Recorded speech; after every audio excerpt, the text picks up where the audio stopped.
So the former president Thabo Mbeki is back giving lectures again.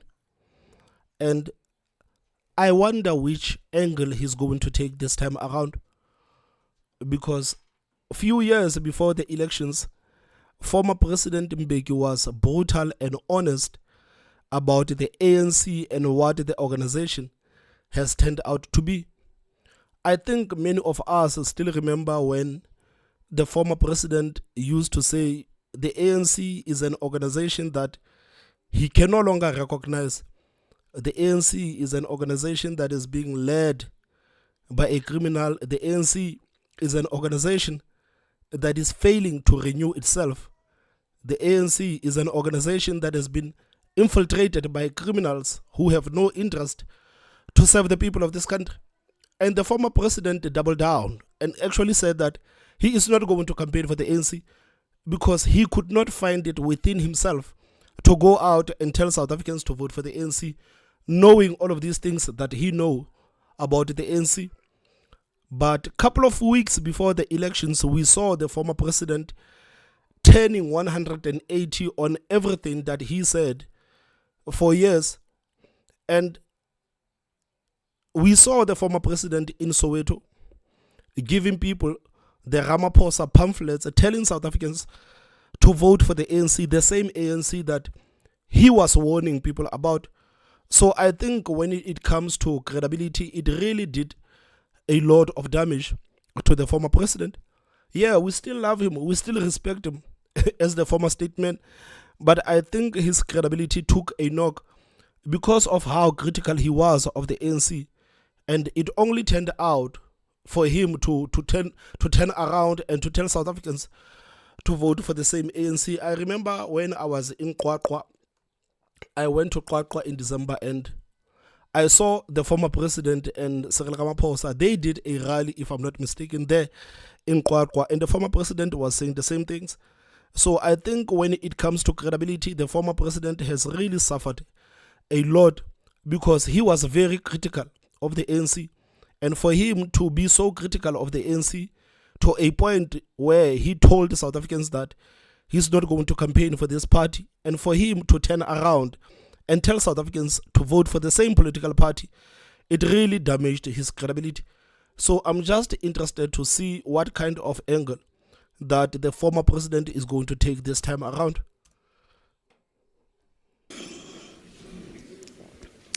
The government of national unity, I don't know what the question was about the government of national unity.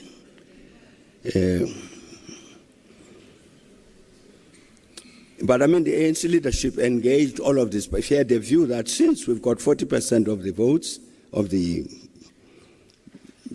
votes, therefore I haven't got a majority to govern, let's approach all of the parties, let all of us come together and form a government of national unity and govern. And in the end, you have these 10 parties that constitute that. And we want, because we want the country to succeed, the economy to grow, crime to disappear, all of these things. And so we wish the government of national unity to succeed. And I hope all of the parties in that GNU are of that same mind, that the problems facing the country need to be solved. We have agreed, there is an agreement that there must be held a national dialogue.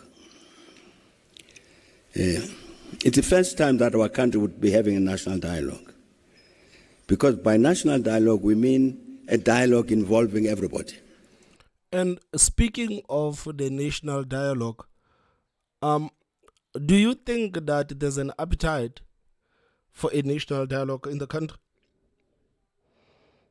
Do you think that South Africans have an appetite for a national dialogue? Because I would actually argue that South Africans do not want to talk. I feel like the South Africans have expressed themselves enough. It's unfortunate that the ANC, it is a political party that actually failed to listen to the people when they were expressing themselves about how unhappy they are about their governance. So for them to now suggest the national dialogue, I honestly don't believe that this is something that South Africans have an appetite for. I don't think South Africans have an appetite for a national dialogue. I could be wrong, but I believe that South Africans want action. I believe that South Africans now, they want things to get done. I don't think that they want to talk. And looking at this whole thing of the national dialogue, do you think that the ANC would have suggested the national dialogue if the party was still governing the country alone? Do you think this is something that the leaders of the ANC will talk about, or they were going to talk about, if the party was still governing the country alone? This national dialogue, is it something that they would do if they were still governing the country alone, or they are just doing it right now, actually realizing that maybe our movement is dying, so we need to go back to the people and to listen to the people? I just wonder, man. The political parties, the women's movement, the youth movement, the trade unions, faith organizations, the academia, everybody, to look at all of these problems. And as President Ramaphosa says, in the end, at the end of that process, when the people of South Africa have spoken and said about this, do this, about that, do the other, that then becomes the basis of the government of the country. It's a very And again, how is the national dialogue going to be conducted? How is the national dialogue going to be conducted? Because speaking of the national dialogue, I remember how the ANC actually treated people when President Ramaphosa was doing the presidential imbizos. So I'm just curious to know, what is it that they are going to do different this time around? Because when Ramaphosa does the presidential imbizos, people are not even allowed, basically, to have their say. So what is it going to be different this time around, the national dialogue and the presidential imbizos? What is going to be the difference?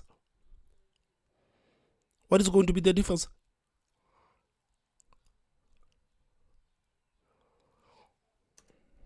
and becomes the basis of the government of the country. It's a very, very important intervention. And hopefully, that national dialogue process will then give this GNU the kind of mandate it needs. A mandate from the people as a whole to say, this is what needs to be done. So that they don't keep referring to their own manifestos. But to must refer to what the people of South Africa have said. Yeah, but I don't think this is something that actually needs a national dialogue, man. The people of this country, they want the government to work to get rid of crime. They want the government to create a conducive environment where the businesses can thrive. They want the government to be able to invite investors back into the country. They want the government to be hard on crime. They want the government to be strict on the borders. They want the economy to grow. I think these are basic things that South Africans actually want. South Africans are not complicated, man. We are not complicated people. We just want to live a happy and safe life. This is what we want. We just want our children to have a proper education. This is what we want. This is what we want. So I don't think that it is so complicated that a national dialogue needs to be started. No, I don't think it is that complicated. I don't think it's that complicated, man. When you look at South Africa, even if you are just an individual sitting down, when you look at South Africa, you can tell that, okay, this is where the problems are in this country. This is where the problems are. People want better infrastructure, man. You see the roads we have in the country, they are causing a lot of accidents. People are dying, man. People want a NPA that works. People want the government to be harsh on the corrupt politicians. People actually want justice for their family members that have been brutally murdered in the streets of South Africa. Women want justice because they are being raped. People actually want their children to be safe because every day children are being abducted in this country. I don't think it's that complicated. It is not complicated. It is not complicated, and I honestly don't think that it needs a national dialogue. Even if you go around, this is pretty much what you are going to get from the people of this country. So if they can get the basics right, maybe we can now start talking about other things. But right now, the thing that actually frustrates South Africans is that the basics, like the government does not even get the basics right. They don't even get the basics right. So I don't think it's that complicated to actually understand what South Africans want. Also relates to the matter about corruption, which you also raised. Of course. You know, at its conferences in 2012, 2017, 2022, the ANC took a decision. It's one decision for the renewal of the ANC.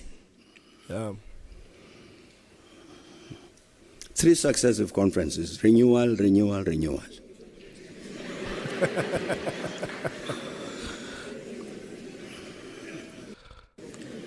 It hasn't happened.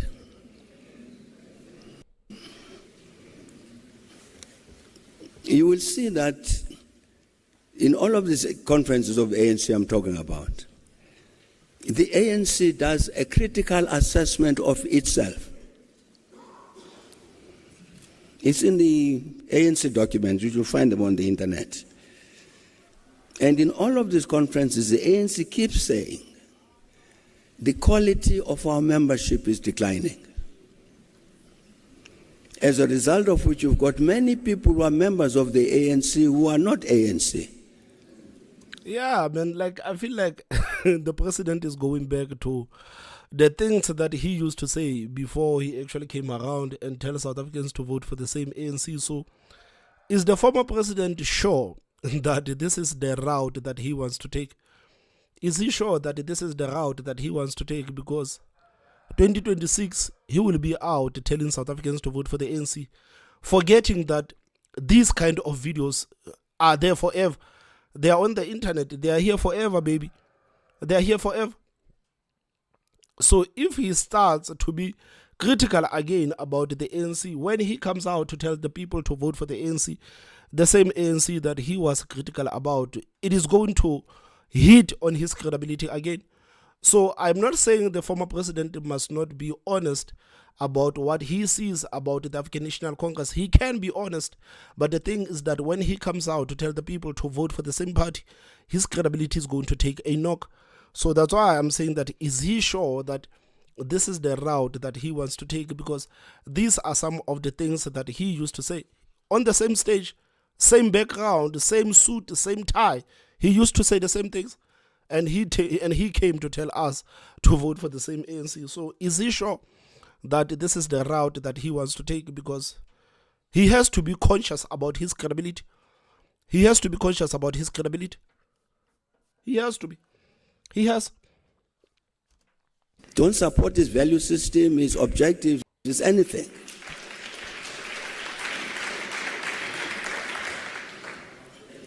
And therefore, the renewal process of the ANC must include an audit of this membership. Who are these people who call themselves ANC? There's a slogan which has become quite popular in that context: better, fewer, but better. So the ANC has to do that. I'm raising that question because you can't deal with the corruption issue without that process. I'm talking about from the point of view of the ANC. And man, when it comes to the ANC and corruption, man, I am not surprised why the ANC is struggling to deal with corruption, because if the ANC has to be serious about dealing with corruption, man, I think they will lose 70% of their members, they will be out. I'm not talking about average people. I'm talking about the people that are making the decisions for the ANC. I'm talking about the mayors, the councillors, the MMC, the MECs. I think 70% of them, easily, they will be out of the ANC. They will be out. I mean, like, even the president himself, he still has his own Palapala scandal to answer for. He still has his own Palapala scandal to answer for. So the question is the ANC ever going to be able to deal with the issue of corruption? That is the question. Is the ANC going to deal with the issue of the corruption? You remember Batabile Dlamini when he told us that all of us, we have our own skeleton. We have our own skeleton. So they know each other there. It's almost as if they are just blackmailing each other there. They know each other very well. They know each other very well. So I am not quite optimistic about the ANC actually renewing itself. I am not. This is the reason why we are actually hopeful about the GNU, because we have other political parties that we can actually lean towards. But when it comes to the ANC, man, I think many of us have actually given up on the idea that the ANC will deal with corruption. The ANC is not going to be able to deal with corruption because many of them are corrupt. Many of them are corrupt. So even with this matter of dealing with corruption inside the ANC, the issue of dealing with corruption, it has been politicized. It has been politicized. You look at how the ANC applies their step-aside rule. It's almost as if that step-aside rule is simply there to actually take out some of the members that maybe the top brass of the ANC doesn't want, or maybe if you pissed off Ramaphosa in some way, the step-aside rule is going to deal with you decisively. But again, you look at other people that have been accused of all sorts of things. They're still working with the president. Some of them, they are there in the top 6 and they are still working with the president. And there is no step aside when it comes to those. But some members of the ANC, as soon as the allegations come out that they have been corrupt in any way, the ANC implements the step aside rule. So even the way the ANC deals with the matter of corruption, it has been politicized. So I don't think that the ANC is serious about dealing with corruption, or I don't think that the ANC will ever be serious about dealing with the matter of corruption. An ANC not renewed is an ANC that will continue to carry corrupt people.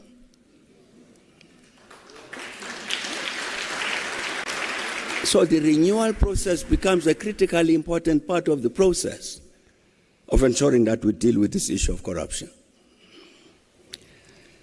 So that's a matter that fortunately, is very much alive currently.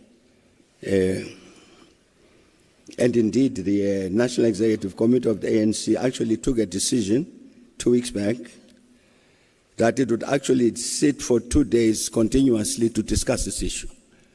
What is to be done? I think everybody has understood that if you don't deal with this renewal of the ANC, you are sentencing the ANC to death. It will die without that renewal. But I'm saying that's the route to deal with the corruption issue.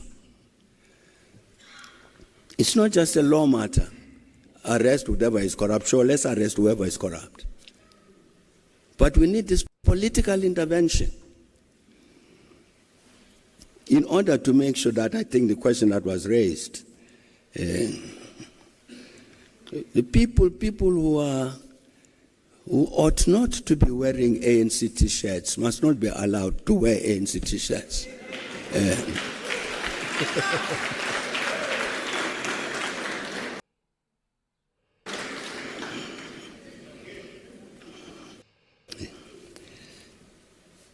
You know, there's the ANC took a decision about people stepping aside. If you are charged, step aside. And I tell a story of some years back, an ANC comrade who is a member of the Provincial Executive Committee of the ANC in the Free State, is also an MEC in the Free State, is also a taxi owner, So a story appears that he has been involved in these taxi wars in the Free State, and people have died. You know what his comrade did? He approached the ANC in the province, and even informed National, to say, I'm resigning as member of the PEC, of the ANC in the Free State.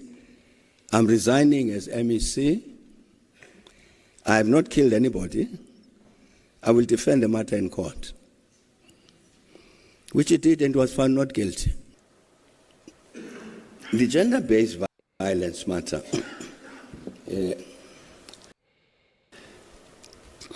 I've been saying to people that this country, for some reason, is exceedingly violent.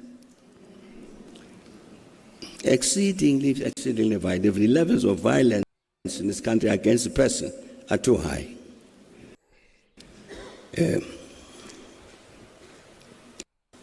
If you look at particular age cohort, oh, come on, man, come on. I think maybe up to the 29 years or something, you'd find that the biggest cause of death is unnatural causes. Unnatural causes, single biggest. Violence.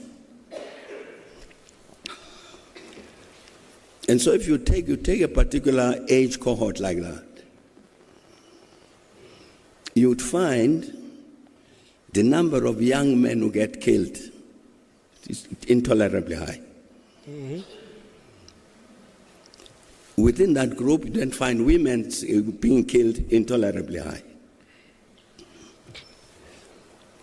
I'm saying, therefore, my view, we must indeed address this matter about gender-based violence. I mean, like, this is something that should have been addressed a long time ago. This is something that should have been addressed a long time ago.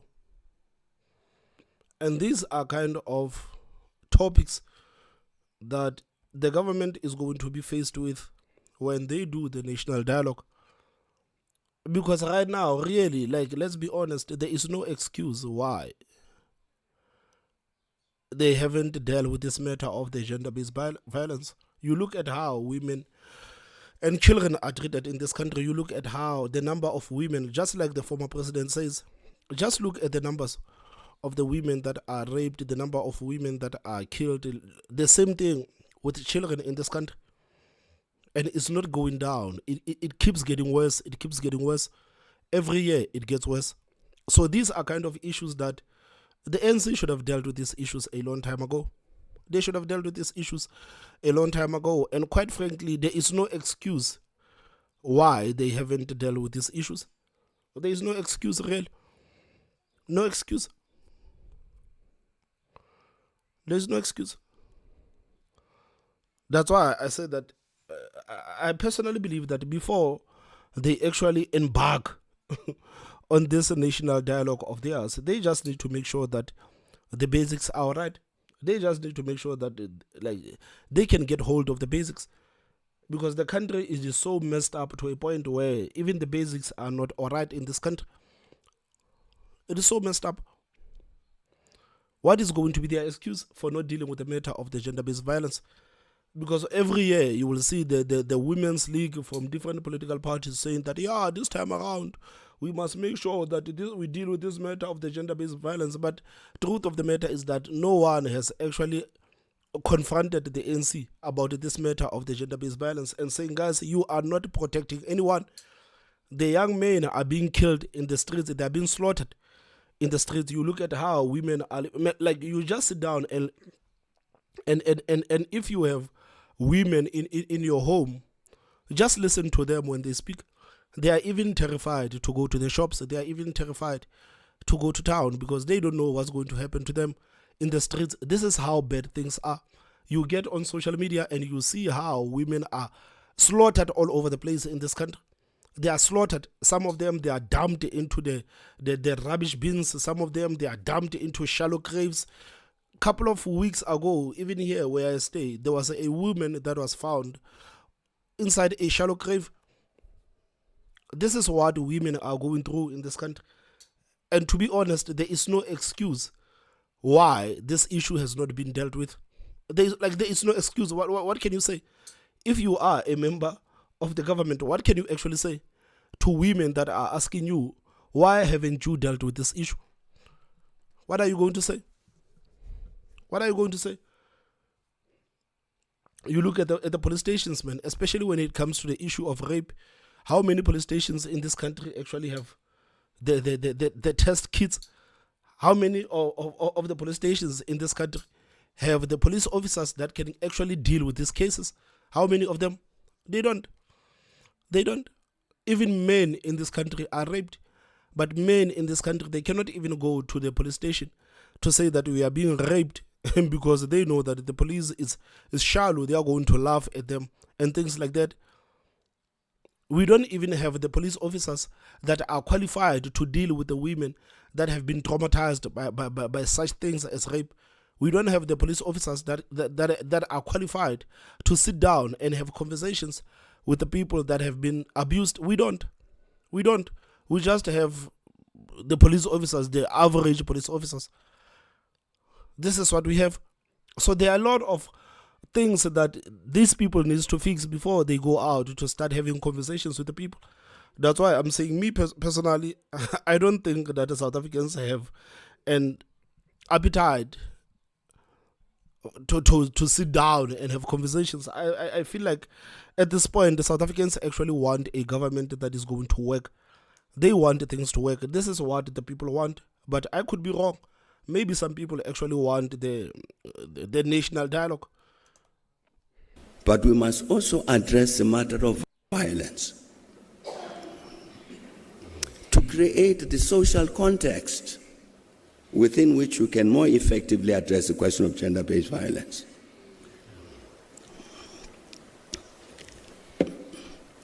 You can't address it. You must continue to address it. But you can't hope to produce the kind of outcome that we need to have if you don't deal with the rest of the violence in the society. You just have a look at the stats SA figures about causes of death and mortality and all of that. You would see this thing, it stands out very clearly that the level of violence against the person in this country is much too high. And look at young men who die from unnatural causes, which is violence. Intolerably high, but the country does not discuss it, as though it's okay, it's allowed. Gender-based violence must be addressed within the context of addressing the violence in society as a whole. How do we do it? I don't know.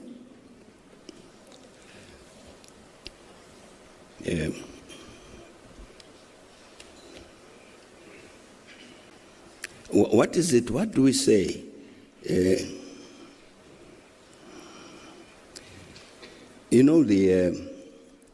very first judgment of the Constitutional Court, you'd recall, was a judgment which prohibited capital punishment. A very important judgment in my view, because it argued this new South Africa that is being born must have as one of its big values respect for life, so that even the state has no right to take away the life of anybody. Respect for life as a distinguishing feature of the new South Africa. In the practice, the opposite is true. What do we do as a society to change the public mind so that indeed we support the position that was taken by the Constitutional Court about the value of human life?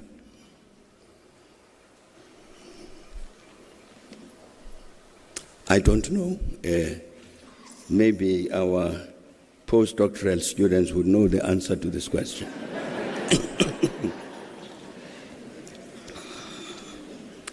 But it's a serious question. The violence in the society, in the context of which you have this gender-based violence, what do we do?